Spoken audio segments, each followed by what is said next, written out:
I'm going to say we can get started at like 3:05 or 3:10.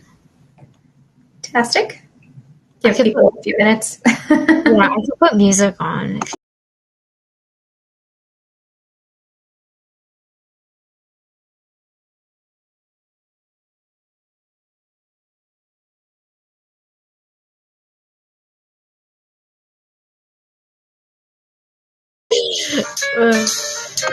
There we go.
The music is done.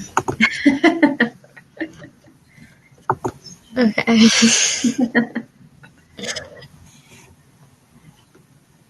Looks like a few more folks joined us. It does. It's a really cool feature called a group feed, and everyone takes like a separate photo, and then at the end it brings everybody together. Oh, cool. Yeah, it's really cool. That's fun. Makes it, feel like everybody is together instead of online. Yeah. Awesome. We got a couple more. Hello, everyone. Welcome.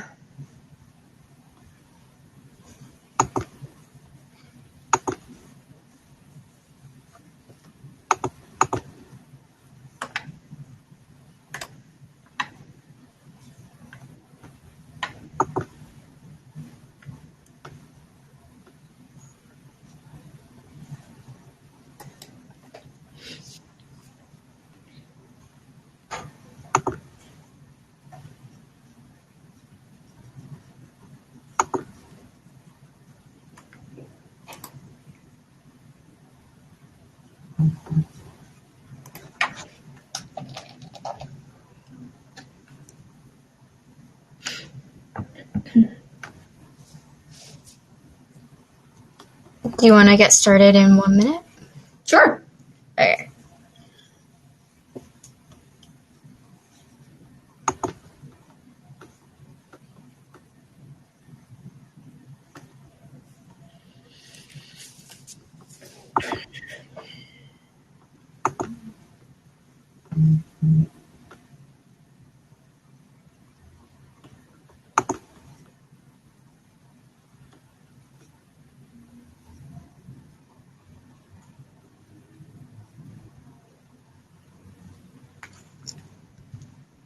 All right. Gonna get started. Hello, everyone. My name is Megan Ursillo, and welcome to the 2021 Youth Environment Summit session, Talking Trash. Before we get started, I'd like to remind our attendees that everyone is muted with video off, and the only way you could get like video on and microphone on is if you do the manage to grab the mic feature. If you click on that, I can like allow you to speak, so you don't have to worry about that. And if you have any comments or any question, please use the comment feature to the right of the screen throughout the throughout the session. I do ask that they are appropriate questions and appropriate comments. I will be moderating the comments throughout the session, and if you have a question, I'll be writing it down. But if we do have time at the end, I'll let you guys ask it. But if we don't, I'll be asking them on behalf of everyone. So with that being said, I'm going to shout out our sponsors for the Youth Environmental Summit. This is all of them. There's a lot. And we would like to thank our sponsors for their gracious support of this year's conference. And make sure to check out their booths in between sessions. And now I'm going to stop talking and introduce our amazing speaker for this workshop, Miss Adrienne Forrest. That's okay. Thank you. So yes, I'm Adrienne Forrest. I'm the Senior Community Relations Specialist with Waste Management in the Greater Mid-Atlantic area, and that encompasses New York City, New Jersey, Eastern Pennsylvania, and Delaware. And so much of the work I do is usually in the classroom, doing education with students just like you. And I've been kind of bummed that I haven't been able to do that. So I'm really excited to be here today and share some knowledge about waste and recycling, and at the end, how to actually perform a waste audit. So at Waste Management, we're always thinking about tomorrow, a sustainable tomorrow. But what does that really mean?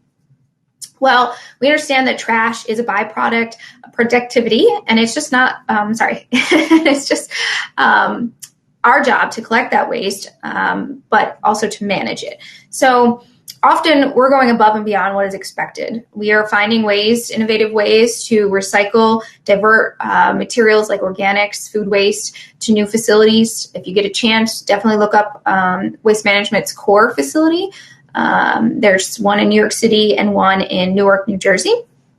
And then also we're looking beyond that, and we take methane that is generated from decomposing trash, and we are powering homes with it. We're converting it from a waste to an energy, and we can even power our own trucks. So from homes, businesses, trucks, it's kind of a closed loop, and it's exciting. So, but in Delaware, we have a facility that is construction and demolition waste. So it's not household trash. It's more of your renovation trash. But everything that comes into that facility is pre-sorted, recycled as much as the materials that can be recycled, and then what comes to us is the leftover trash. So we really do focus on trying to keep out a lot of the waste streams in our MSW, which is municipal solid waste landfills, and our construction and demolition facilities. Today, I'm going to touch on our MSW landfills because it's a little bit more relatable. All of us are throwing trash away. It's kind of the purpose for the waste audit. And I wanted to share with you a little bit about my partnership with Slow Factory. So let me share my screen and get started here. Okay, so hopefully you can all see that. So if you're not familiar with waste management, you probably recognize the big green bins. We are the nation's leading provider of comprehensive waste management environmental services. And we're providing service with our Wilmington hauling and Laurel hauling in Delaware. So let's get started with landfills. There's a lot of questions around landfills, why there's lots of concerns around landfills, but let's take a step back and look at the bigger picture. Each one of us creates over 4 pounds of trash every day and about 1.5 tons of solid waste a year. Modern landfills are the products of sophisticated engineering, and they're providing both secure contaminated systems for the disposal of waste and the opportunity to capture value through the conversion of waste to energy. Today's landfills must meet stringent design, operation, and closure requirements established under the Resource Conservation and Recovery Act, or as the acronym goes, RCRA. We invest in state-of-the-art technologies for the landfills, and we're constantly looking, again, at diverting materials and saving space in those facilities. So in 2019, Waste Management was approached by a nonprofit organization named Slow Factor. You may have heard of them. They are a nonprofit organization out of New York City. And they often partner with the students in the fashion industry. And this was definitely one of those opportunities to show students about the end product of the materials they're looking to design in the future. And so Slow Factory wanted to challenge these students to think in a circular system rather than a linear system, where the end of the life for the textiles, could end up at the landfill or an incinerator. I think you're going to be surprised when you watch this, but this will be the first step in our process of a waste. So let's try this. Hopefully this works.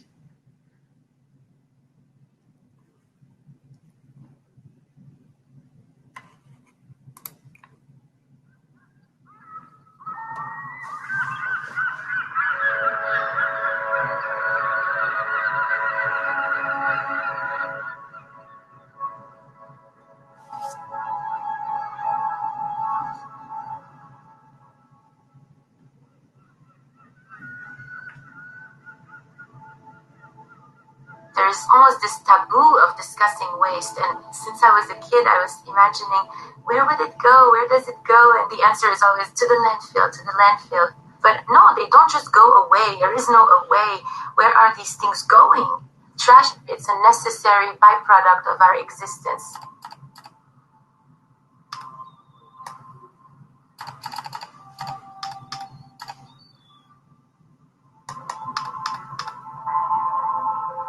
I pretty much consider a landfill this like chaotic, sort of just dump, unorganized, smelly, apocalyptic.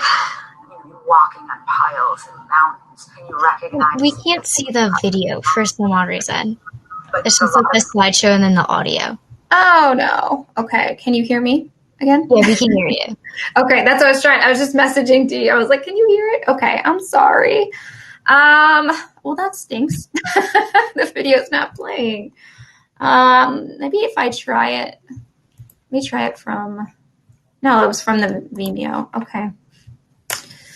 I was going to try the share from link, but I guess that's not going to.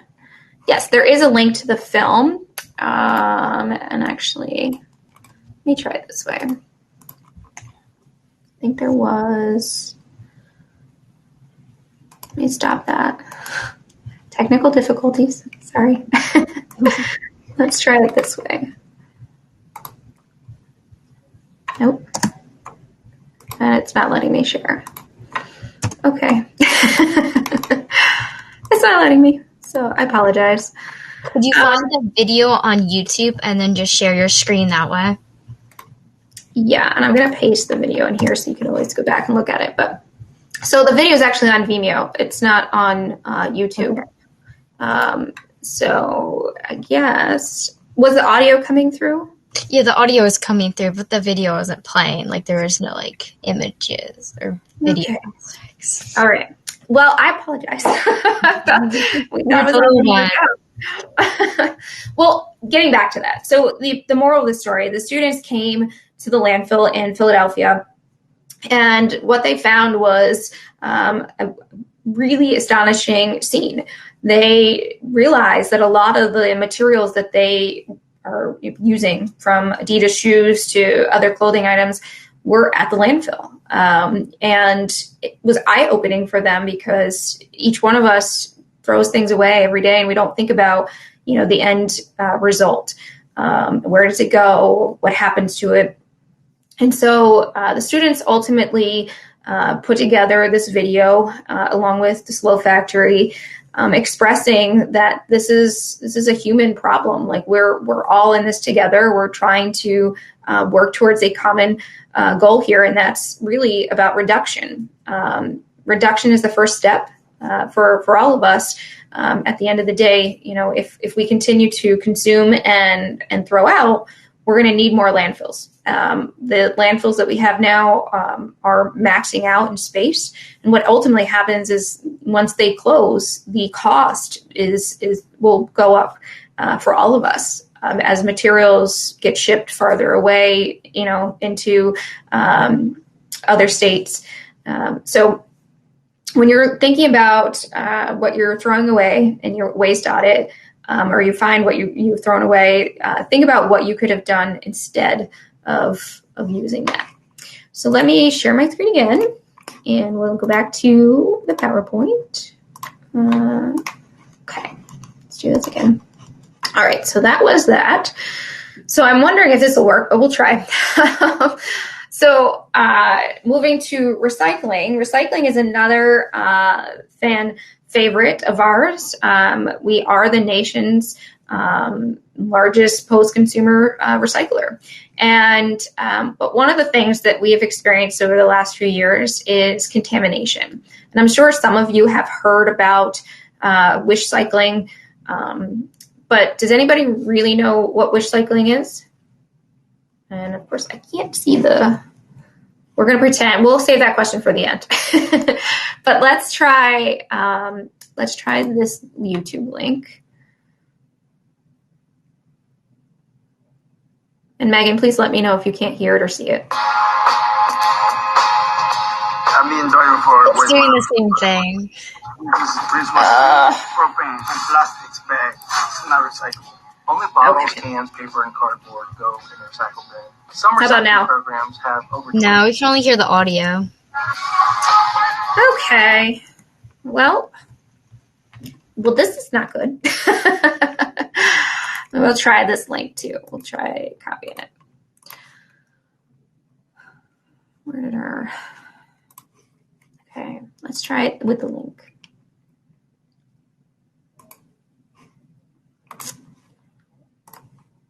Oh, this one might work. Maybe. How about now? I've been driving for Waste Management for 25 years. This is Christmas tree, propane, and plastics bag. It's not recyclable. Only bottles, cans, paper, and cardboard go in the recycle bin. Some recycling programs have over 25% contamination.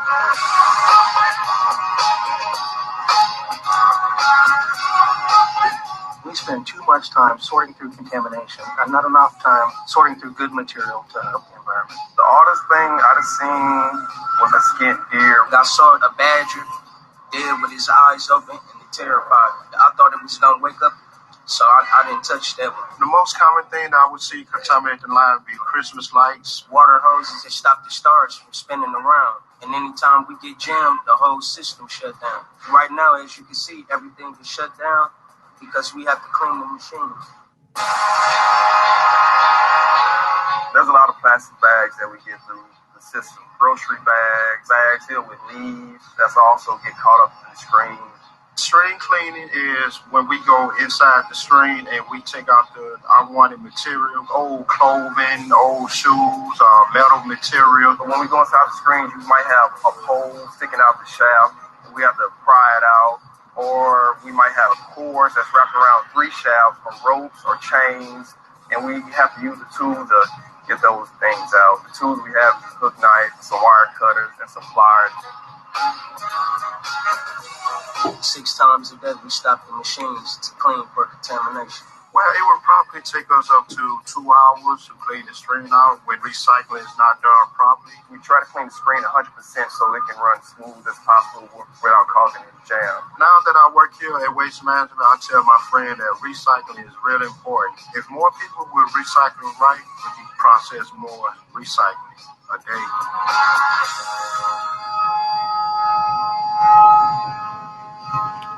All right, let's see if we can go back to the PowerPoint. All right.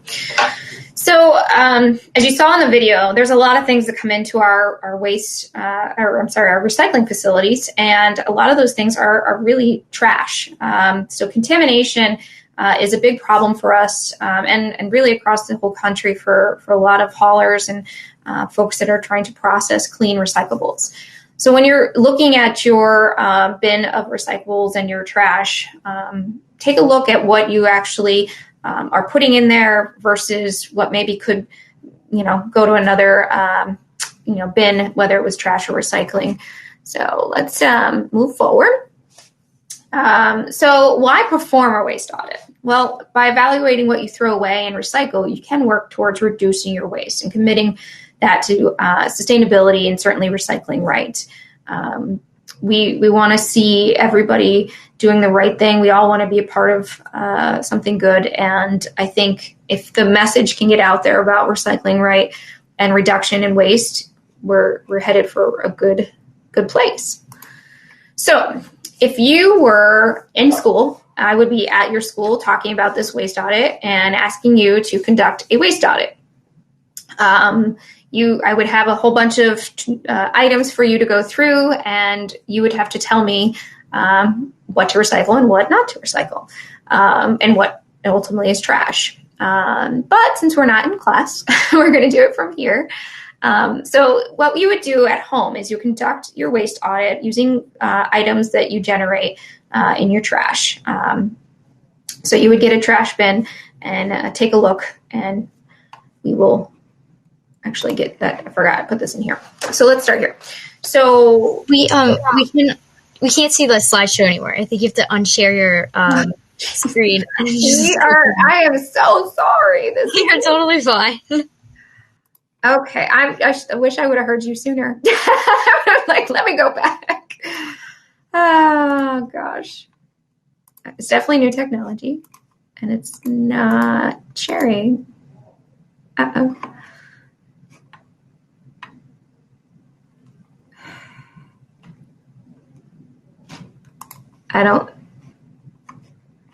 Whole screen just froze.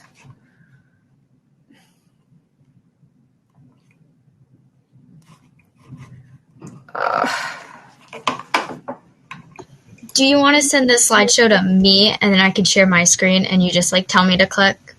Yeah, I think it actually looks like it's completely frozen. It's just spinning. So I apologize, but I don't know what's happening. I tried to click the PowerPoint, and the box is frozen. Can you still see me, or do you see my screen sharing? We can see you. Okay, cool. Well, listen, if that's not going to work, I'll just talk. So, and actually, I had notes on spare if we needed to, so we'll work from that. So let me find where we were. So when you're going to do a waste audit, you need a few items. And first, you're going to do the right thing and get yourself protected. So you need some personal protective equipment. So that would be gloves, eye protection, a vest, or something to cover your clothes with. You can make one using a plastic bag and putting holes in it so you can cover everything up. You'll need a tarp or floor covering, and then you'll need your trash bags and your recycling bins, and a copy of your local recycling guidelines. You can certainly visit wm.com/recycle right. There's a lot of great information there. Or you can look locally. It's not usually hard to find. And then you also need some spring scales or other scales to weigh your trash. So conducting the audit is actually really easy. Put on your PPE, as we call it, your personal protective equipment, and get ready to have some fun. Next, you'll gather your day's worth of trash from your home and empty it into the tarp.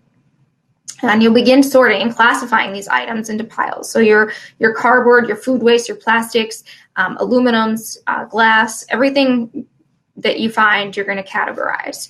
And then you're going to weigh these piles individually, and you're going to track them on a data form.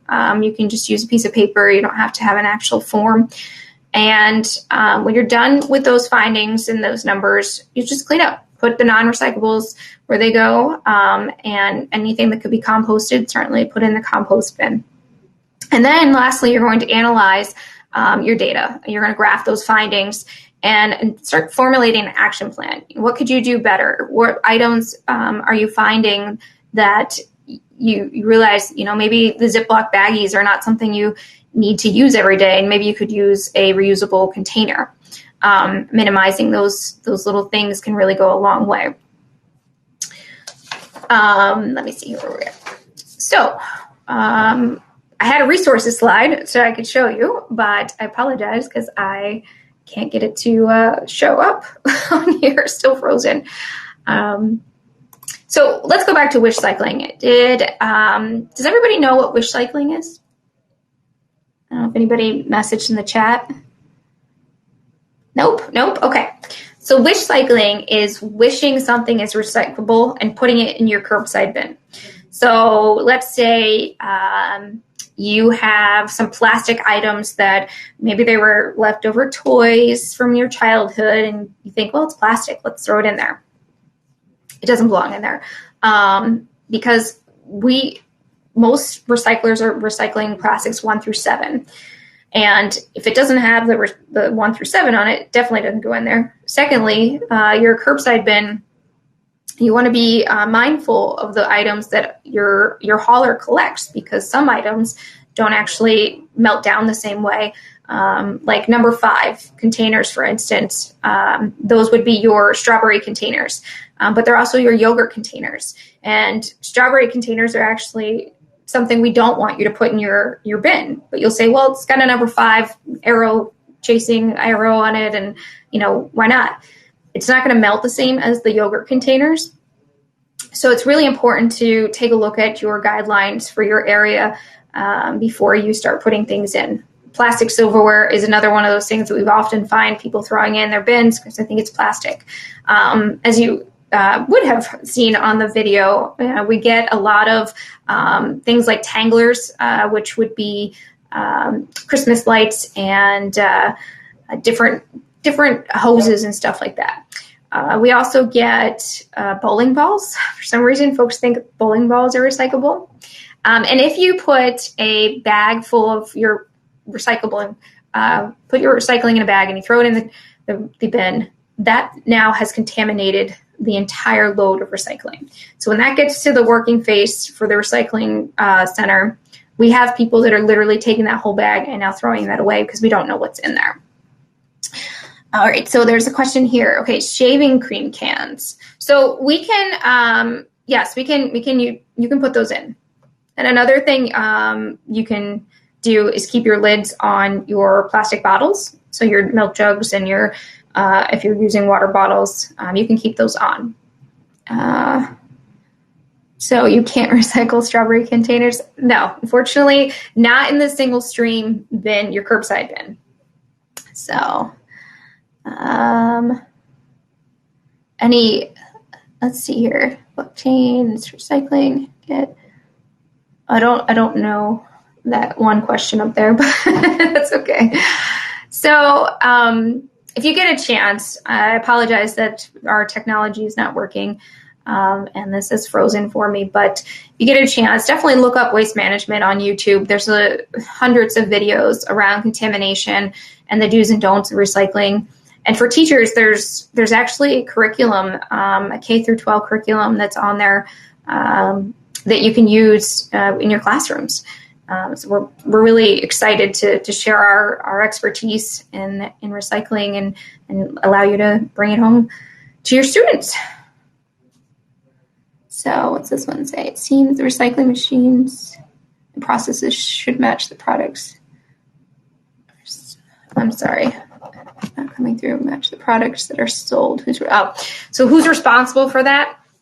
Well, the manufacturers. There's a lot of confusion around the recycling symbol and the numbers, and I think that's really where it needs to start. I often see toothpaste commercials saying that the toothpaste container is recyclable, and no, that's not something we want in a curbside recycling bin. So the messaging and the education really has to ramp up. Any thoughts on schools doing waste audits? Absolutely. So some of my colleagues, particularly in the public sector area, they work with the schools to do a similar waste audit that I explained. Usually it's more cardboard and paper focused. Oftentimes, I take my kids to school and I see they have a recycling bin, they have a plastic bag in it, they have all types of different paper, which anything smaller than 2 inches, by the way, just throw it in the trash because it's just going to drop to the bottom of the recycling facility. But they often have all kinds of things in there that, don't belong. So again, you can simply adapt the waste audit that we talked about and apply it to the school. There is a website that I like to use for the waste audit, and it's called Bay Backpack. Actually, if you were in the MeWe program yesterday, they brought that screen up and shared that as well. So I think it's something that you definitely want to check out. But yeah, that's a little bit of the recycling do's and don'ts, I guess. Any other questions that you're getting or have prepared, Megan? No, I don't have any other questions. And there is one more in the chat. And the question is, what other types of containers are not recyclable? Can you hear me? I'm going to have to.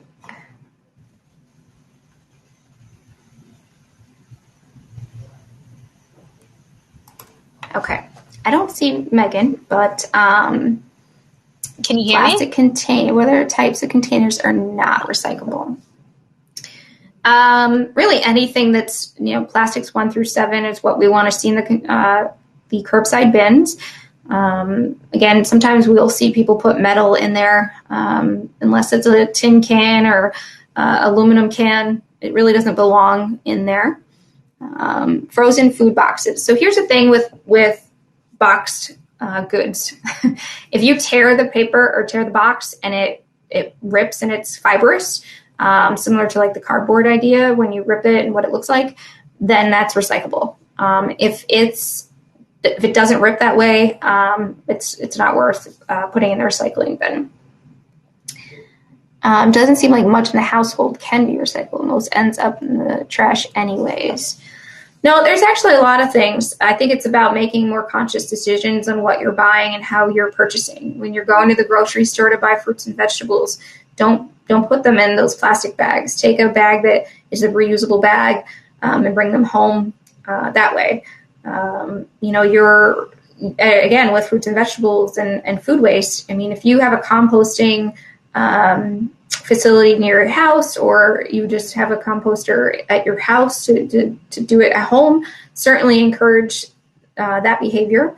But the materials that we would typically see in the curbside bin are definitely your plastics 1 through 7, your aluminum cans, your tin. I say tin like can soup, and glass, and mixed paper and cardboard. So as long as it's clean and dry, and pizza boxes are always a big question. If it has grease on it at all, it's going in the trash, because then it's technically contaminated. Okay, I don't see.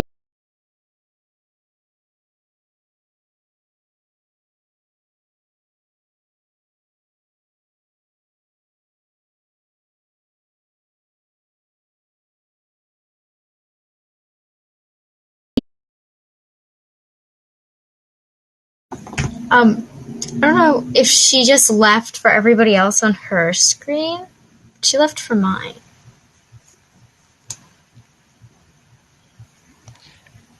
Yeah, Megan, it's Dee. It looks like she got. Yeah. Looks like Adrienne got maybe accidentally logged off, but hopefully she'll rejoin us in a second, and maybe then even her PowerPoint will work. But I'm sorry for the technical problems. Keep those questions coming if you have any specific questions for when she comes back. Yeah, and also I'm going to put it back in the chat, but make sure you do the sponsor scavenger hunt for some really fun prizes. So yeah.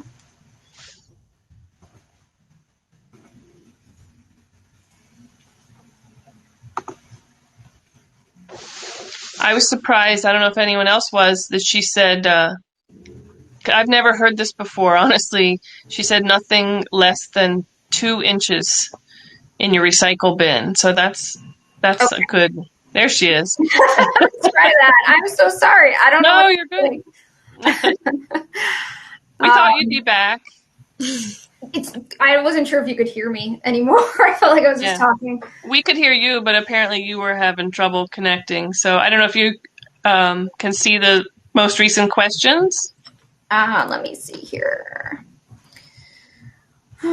So just because it has chasing arrow number on it, does it mean it can be recycled? Well, as a whole, if it has a recycling symbol on it, it just means that it has been recycled. It doesn't necessarily mean that it belongs in the recycling bin. If you've heard about the recent plastic bag ban in Delaware, how do you feel about it? I'm happy about it. The plastic bags in general are a headache for us in the waste industry. From our landfills where a lot of plastic bags come in with trash in them, plastic bags catch the wind very easily and they can blow. And so we have to, obviously we spend money to get crews, out to get stuff out of trees all the time, or out of the fields that are near our facilities or in the streets. So that's costly there. And it's certainly unsightly. And then from the recycling facilities, I had wanted to show you in the video, but, and actually the one video did work, but they get caught in the star wheels of our facility. And that stops production completely. And so it takes time to cut that out, which is money lost to process those recyclables. So what else we have? Milk cartons or larger cardboard container. Yes, they are. Just as long as they're, just rinse them and let them dry before you put them in the recycling bin. A lot of the big stores are now using heavier plastic bags for people to reuse. That seems to get around the plastic bag ban. Yeah, I haven't spent too much time in the stores in Delaware these days, but it's one thing or another. I think every consumer has to be conscious of what they're using and how they're recycling. I mean, plastic bags can be recycled, but just not at the curbside bin. A lot of the supermarkets and other stores have the bins for you to recycle in there. Same thing with the packaging around toilet paper and paper towels. You can actually recycle that too with the plastic bags. So if you find a drop-off center, you can do it there. I like to use Earth 911. I think it's .com. I just Google Earth 911 all the time. But you can put in your zip code, and actually it'll bring up all of the types of facilities or places you can take recycling, tires, household hazardous waste, all that kind of stuff.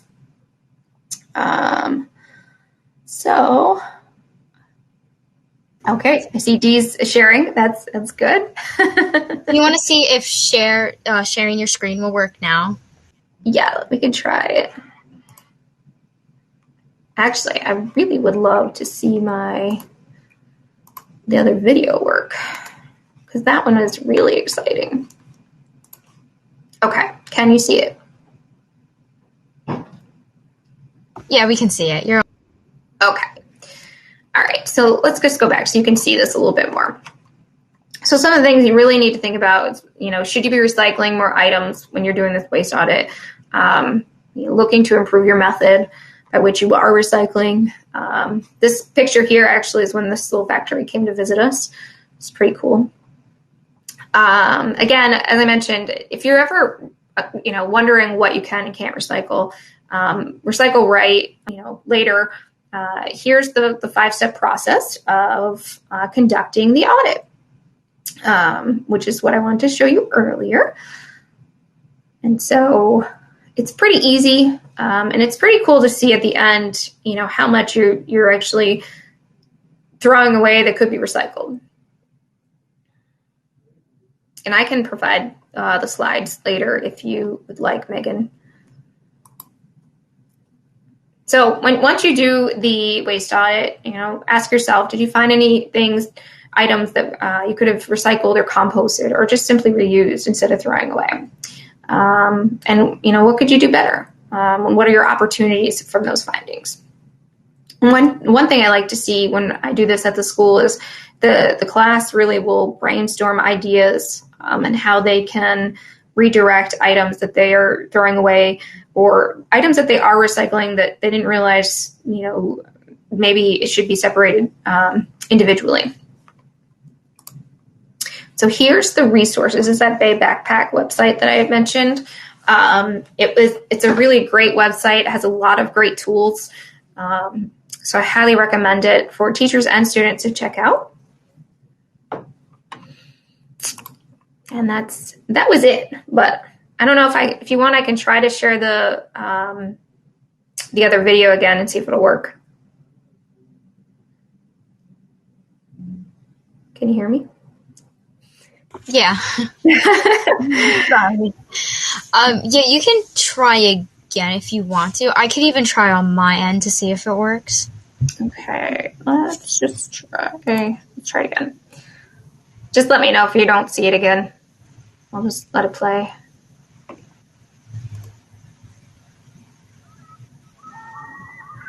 Yeah, it's just audio again. It's audio again. Okay.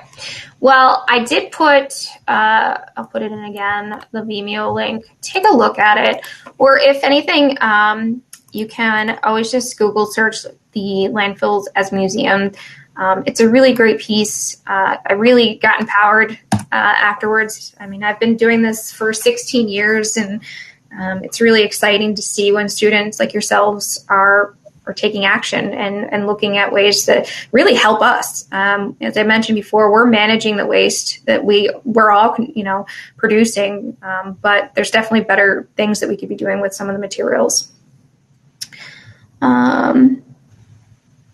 Oh yeah, styrofoam goes to land at the DSWA. Yep. I'm not sure if there's one in Newark or not, but again, Earth 911 is a great resource for that. Will there be composting services available through WM in the future? So I'm not aware of anything at the moment, and there's not much room to do that at our current facility in Newcastle, but I'm not sure. Unfortunately, I'm sorry, I don't have an answer to that one. Yeah, plastic bags, Dee, you're right, they can go to Trex. But there's actually another thing that we just shared during the Phoenix Open, and it's called Reprieve. So the plastic bottles that are recycled actually make a lot of the textiles that we're all wearing. So, Denrick's expanding composting, great. That's good stuff. Megan, do you have any questions? I do have one question. So at my school, they have in the past tried to focus on us recycling, but with recent COVID-19, we're not allowed to get up and put it in the trash can ourselves. They have to bring the trash can to us. And sadly, one of the options for those trash cans isn't a recycling can. So how can I get my school to kind of fix that problem and start getting the recycle bins back up? So it's interesting that they don't let you do that. But first, I would recommend bringing a water bottle that's a reusable water bottle. I always recommend that. As far as the school approach goes, it depends on their hauler and what their contract is that they signed up to do. Some schools only do cardboard and paper for recycling. Other schools do everything from the plastics to the cardboard and paper. If the classroom is not recycling properly, I would recommend looking at the local regulations and recycling that you have near you and maybe putting up posters. Okay.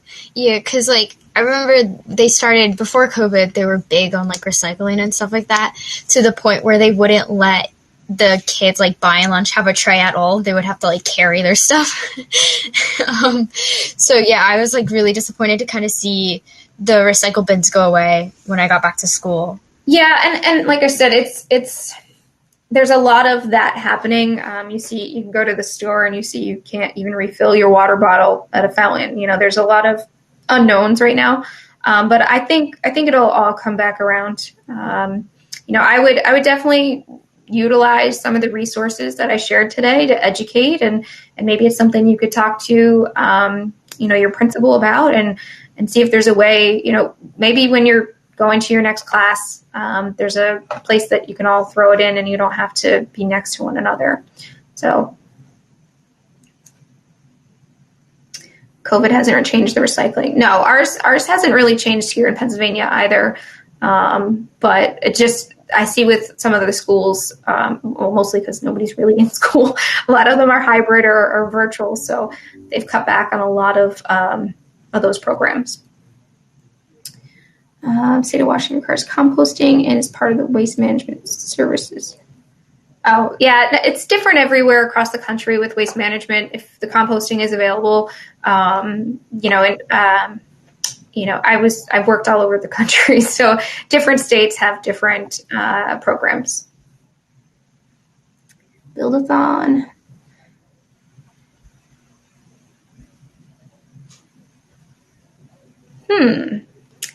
Coolest way I've seen recyclables reconstructed into a new product. There is a school in southern Pennsylvania. If you go to that Bay Backpack website and the MeWe program, they collected recyclables and they made like this 3D bin with it, and then they like put it out front of their school, and they used it as a talking point about the recyclables that they collected around the school property. So for the students on the session, how many of your schools use styrofoam trays? That's a good question. When I went to school, we didn't have styrofoam trays. Yeah. My school has it for like everything, but because there's like certain things you could get. If you're just getting like an Uncrustable sandwich or something, they don't give you like the styrofoam trays anymore. They kind of just make you hold it and like you walk out. It's weird. Yeah, we're not advocates of styrofoam either. It never breaks down in a landfill, so it just takes up valuable space. School uses them for breakfast and lunch. Okay. Yeah, and unfortunately, I think that's it's kind of telling of the times. I mean, we as society, we've gotten into this habit of just throw it away, a throwaway society. You get, single packs of, juice containers, or you get single packs of the snack packs. And what happens, when you have all these chip bags, from the multi-box, it just goes in the trash versus, maybe there's another way that you can, buy the bulk and use reusable containers to take your lunch to school, which, by the way, next week is National Pack Your Lunch Day. I think it's on Thursday. So I would encourage you to try to do a zero waste challenge that day if you can, go the whole day without throwing anything away. So plastic wraps around each utensil. Yeah, again, the plastic wraps around utensils, it's going in the trash. It can't be recycled, unfortunately. So, like the students from the Fashion Institute and Technology and the Parsons School of Design that joined us with the Slow Factory, they were challenged to think outside the box and what when they're getting out there in their careers and they're creating fashion, thinking about the end of life, for that material. Again, if you're going into, some sort of field that, you have these types of products, what kind of end of life, that you could help with.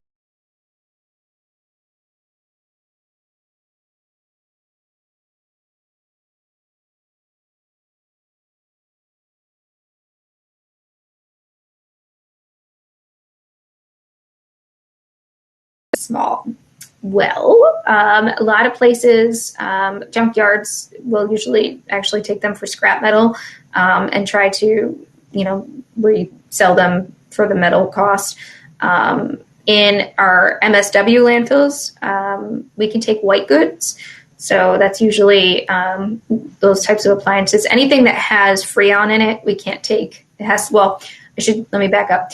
It has to be marked by a technician that the Freon's been removed, and then we can take it. So the Freon has to get out of it. Okay. Yeah, styrofoam is the worst. I agree with you, Dee.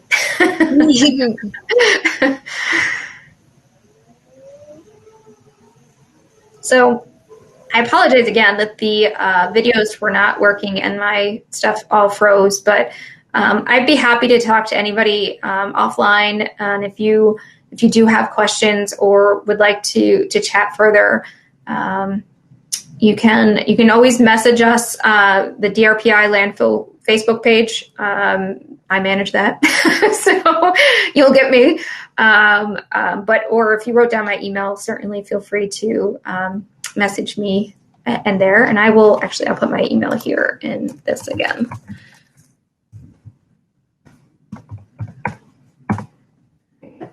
And we are looking to do more locally with the schools. If there's teachers on and, you would like to talk about partnership and find ways to help educate the students, we're interested in doing that.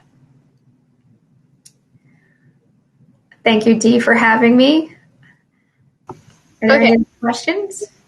No, I do want to say something though, because you were talking about like ways you can make recyclable goods into like different things. Mm-hmm. And one of the things that my school did years ago was we made blankets out of plastic bags for the homeless. And I thought that was really cool. That is really cool. Yeah, that's awesome. Maybe there's like a website we can put like all these cool ideas on and encourage others to participate. But yeah, I mean, it's about thinking outside the box. What could you do with it? So that's cool. Okay, guys. So with only, I can't do math some days, I think 8 minutes. If you have any other questions, put them in the chat and we will for sure answer them. Well, I won't. Adrian would. But before we do leave, there's a raffle for coming to this workshop. So I have as many names as I could. If you are part of Yes, and I don't know if Yes students are allowed to take part in this raffle, but if you are and I accidentally put you in there and you get chosen, just like tell me or something. And also, I don't know if anybody left that I put their names in there. So I'm going to spin this wheel that they gave us, and I'm going to tell you the name. I stink at saying names, by the way. So I might have to end up putting it in the chat because I don't want to offend anybody. So let me spin the wheel. Oh, exciting. Let's see. Okay, we got Michael Massaro. Is Michael still on here? Oh, he is. So, Michael, I'm going to send your name to the Yes people, and you will be contacted with your prize. I don't know what it is, so it will be a surprise for both of us. But again, we do want to thank Adrian for coming out and telling us. I learned so much about recycling that I didn't know. I grew up watching Caillou, and that's the closest thing I got to learning about recycling is Caillou. So I do want to say thank you so much for talking to us. And one more little sponsor shout out to all of our sponsors. We are gracious for you helping us put together this amazing summit. And do I have to? Okay. So yes, and also I'll put the scavenger hunt one more time in the chat. So if you want to win a prize like Michael did, you can go do that scavenger hunt. With 5 minutes remaining, does anybody have any other questions? Put it in the chat. I'm going to give them a few minutes to type. But I think that is all. Let me check on my phone to see what is next, what other workshops there are next, because I don't remember them. Oh, Stephanie, please feel free to email me. I think Messenger? Yeah, definitely email me. I'd love to chat more. Fluorescent bulbs, that's a good question. So you definitely want to recycle those at a facility that accepts them. Waste Management offers a program that is an at your door kind of service. So if you go on lamptracker.com, I can put it in here for you.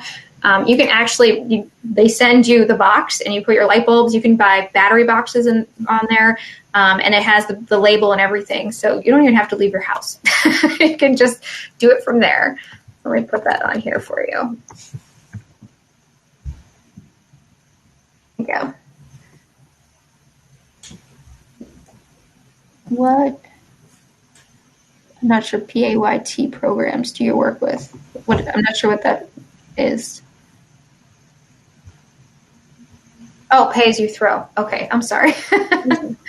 I'm not aware. Like I said, my territory is rather large. I'm not aware of anything locally in Delaware, but yeah, I'm sorry, I don't have an answer to that. LED bulbs. Yeah, the same thing, Dee. I would recommend, I always try to recycle everything I can before I would ever toss it. So see if there, I haven't looked at the Lamb Tracker page in a while, but it had everything on there last time. So great questions though. And I would also check, DSWA is a great resource too. We might be, quote unquote competitors, but in the waste industry, we're all like family. We all support one another. And so, big shout out to them as well for the work that they're doing. I watched their recycling video yesterday. It was great.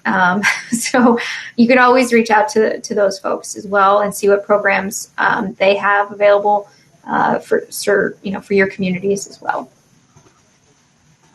Oh, cool. Back to Lowe's, Home Depot. Great.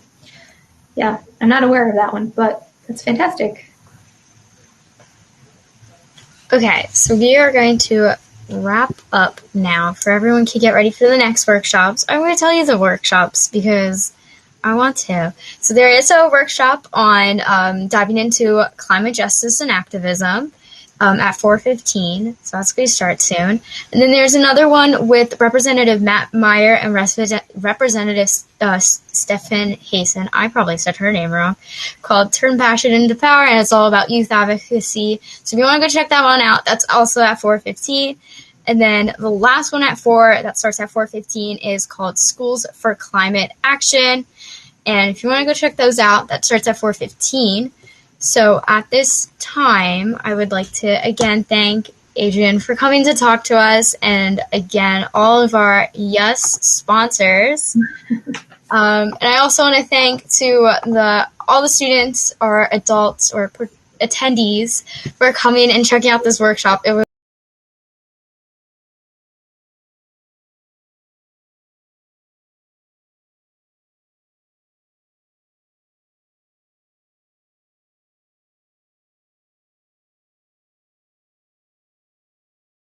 you guys can go ahead and you can go get a little break before your next workshop.